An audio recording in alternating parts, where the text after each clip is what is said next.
Humans spend their whole lives contemplating what happens after we die.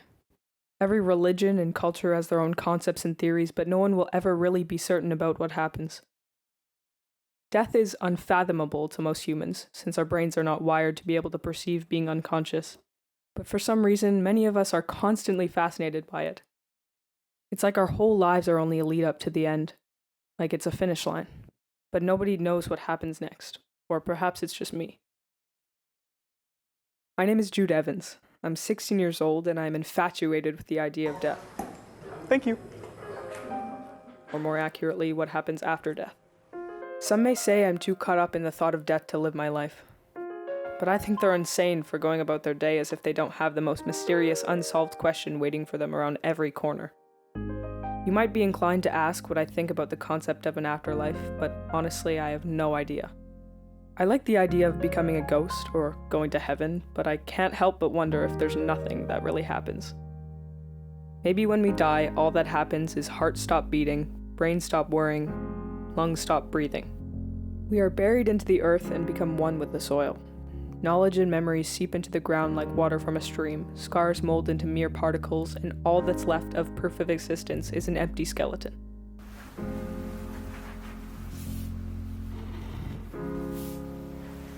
Dia de los Muertos, Day of the Dead. One of the cooler holidays in my opinion, a lot cooler than Halloween. Dia de los Muertos is actually about the dead instead of just a scary costume.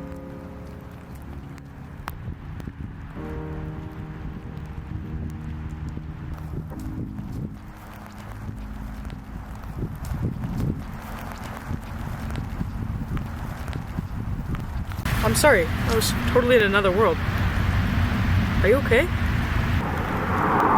Yeah, I'm okay. I was just leaving anyways. This is it. She's about to walk away forever. Don't let her go. Hey, would you want to go out for coffee with me? I've got the whole afternoon with no plans.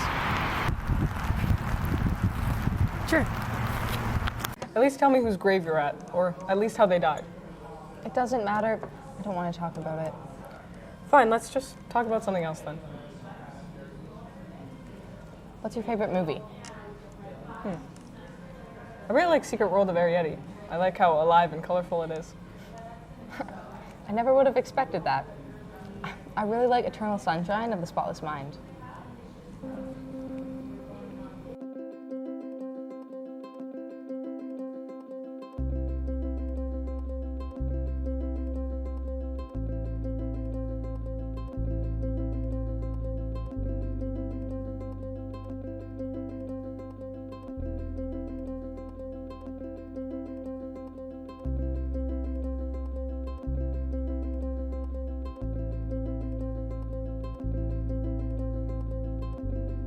She stepped in, invading every ounce of self-preservation that I had meticulously organized and hidden in the corners of that room. I couldn't help but hold my breath as she gaped at the walls of my brain. The place where every thought I had ever had was pinned on the walls for any intruder to see. The place where I'd lived thousands of lives and deaths through the light of my laptop. I think I nearly passed out by the time she whispered a joke about me being a necrophiliac. Not funny. Sorry, it's not. Do you ever feel like you're missing out on life? No, I feel like the days I spend in my room are more worthwhile. Don't you ever go outside? I've always found it very difficult to explain to a stranger that the second I leave my house, I might meet my fate before I am ready to greet it. That I'm too afraid of the unknown. That I want to be able to understand and prepare for it before it catches up to me.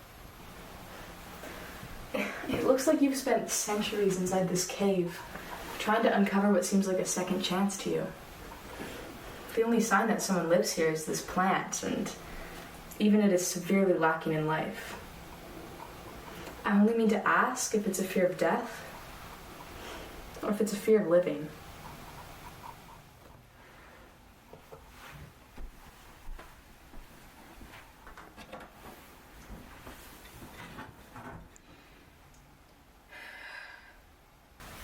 It's not a fear of life or death, really. It's just the fear of the unknown. I can't believe humans have lived on this earth for centuries and we still have no real clue what happens after we die. Does that scare you? It scares me. It's like this. When someone dies, you never get to speak with them or be with them again because they're gone, right? I just couldn't imagine losing someone and never being able to see them again. Do you think you could give me a ride home? During the winter, I spent more time with Elodie and less time with my own thoughts. I got into a habit of letting my mind wander, which was not like me. I thought about a lot of things, but mostly about Elodie and how my life changed since November. I think Elodie saved me. She took me to museums, galleries, and the ocean. She kissed my calluses and wrinkles and opened the blinds on days that were lacking in sunlight. I think I needed her. I might have dug myself a grave if not for her.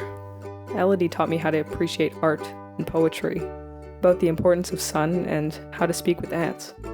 She taught me how to be human, but sometimes I still feel like I was dreaming.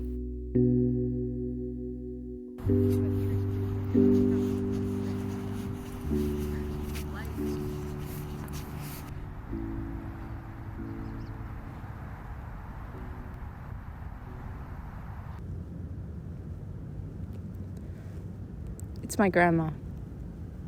On my mom's side, she died on my birthday just a month before I met you. I was really close with her, you know, because I never really knew my mom. She taught me everything I know. How to read and write, how to fold laundry, and how to worship the moon. It's like, I don't know, it's like I'm only half of myself without her. I mean, she couldn't remember my name near the end, but I liked spending time taking care of her. Till her last breath, she was teaching me about myself and the earth. It's just... When I first met you, it was as if I could hear her telling me to trust you, saying that you could help me in pursuing the next steps in my life. And you did.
Back of your nails, it's so loud, my mind's frail, I can hear it from here. Charter's pink, your rain clock runs quick down the halls in the last part of Elodie's and my story happened swiftly. I remember blinking and everything stopped.